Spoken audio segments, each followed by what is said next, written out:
Bonsoir à tous. Bonsoir chers visiteurs. Une fois de plus, bienvenue à cette nouvelle vidéo. Aujourd'hui, nous allons voir la multiplication de deux matrices. Le produit de deux matrices. Produit matriciel. Comme je le disais tantôt, j'espère bien que vous avez une base, n'est-ce pas, dans le langage OpenMP.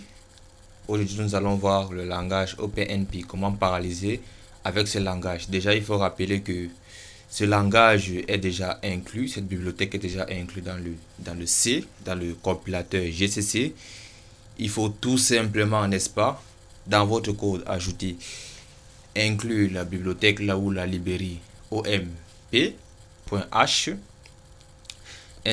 Ensuite, les autres bibliothèques du C. Ici, la bibliothèque system me permet de gérer, n'est-ce pas, le temps.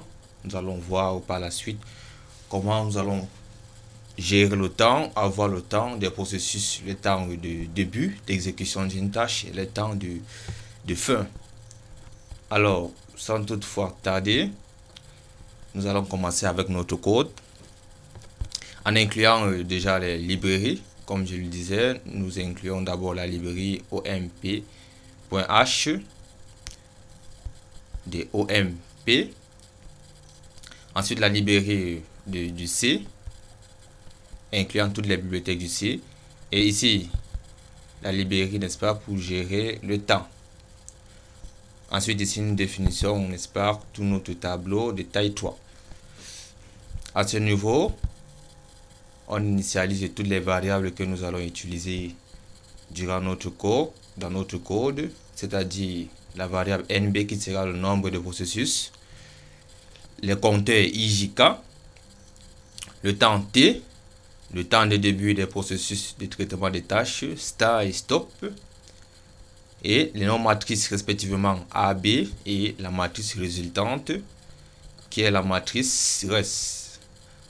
Alors ici, nous créons d'abord notre fonction avec void, la fonction affichée qui nous permettra d'afficher notre matrice à la fin, et notre fonction double getTime qui nous permettra, n'est-ce pas, de gérer le temps, d'avoir le temps, n'est-ce pas, de chaque processus.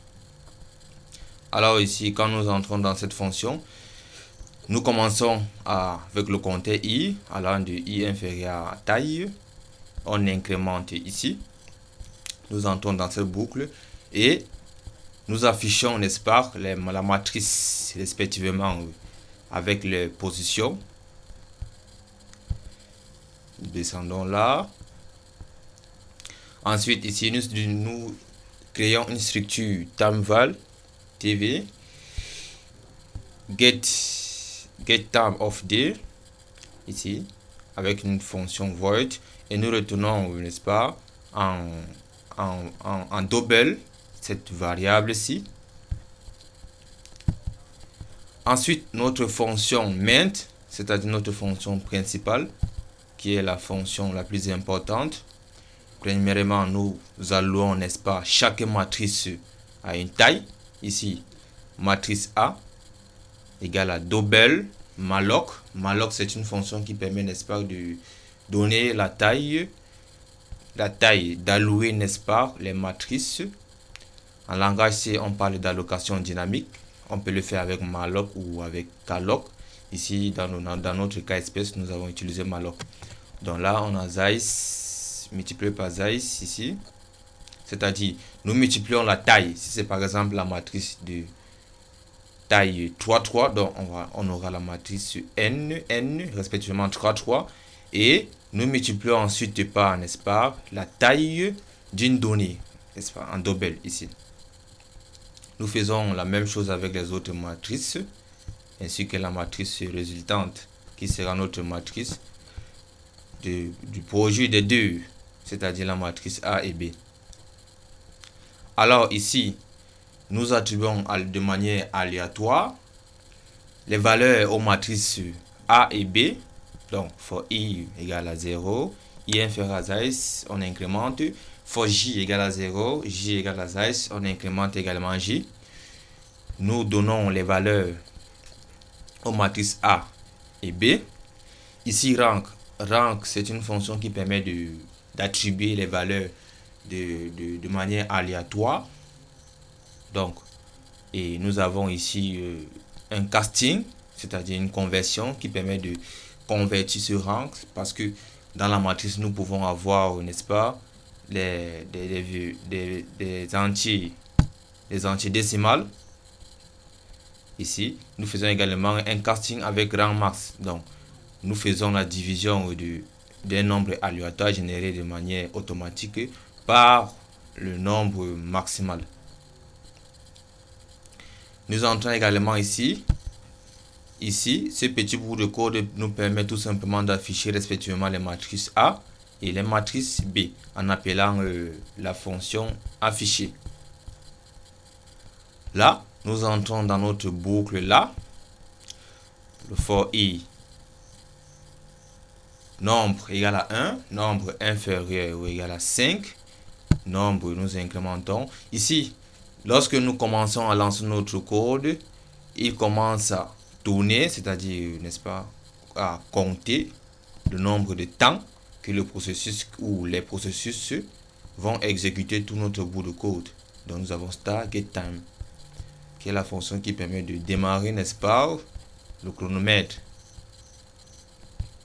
Alors nous entrons dans ce petit bout de code que nous allons paralyser, qui est le bout de code le plus important.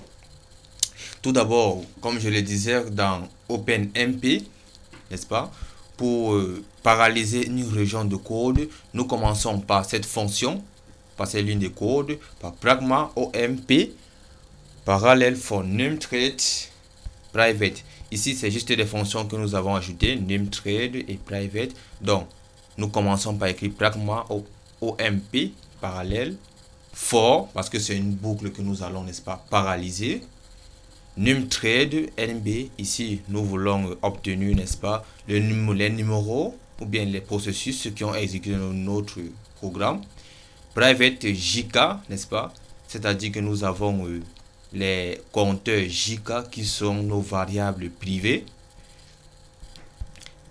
Nous entrons ici dans notre boucle for, là, et d'abord, avant de faire le calcul ici, nous allons d'abord initialiser notre boucle à 0, notre matrice résultante à 0, et là, nous multiplions, nous mettons, n'est-ce pas, l'opération qui nous permet de multiplier les positions ou les valeurs dans une matrice respectivement entre elles. Donc nous mettons ici notre opération qui nous permet de multiplier, qui va faire, n'est-ce pas, le travail le plus important, le travail principal, de multiplier notre matrice. Alors ici, donc, dès que nous avons fini, nous arrêtons, n'est-ce pas, le temps des processus, et là ensuite nous faisons la différence entre le début et la fin pour avoir le temps exact de traitement de nos processus.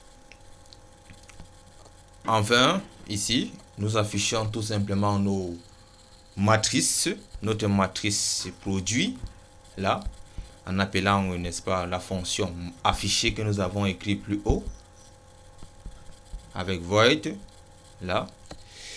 Et comme dans le C, et comme nous connaissons tous en C, lorsque nous utilisons les allocations dynamiques, il faut libérer ces espaces.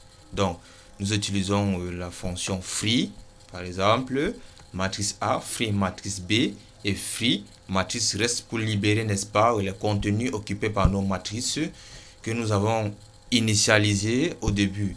Et enfin, nous retenons exit success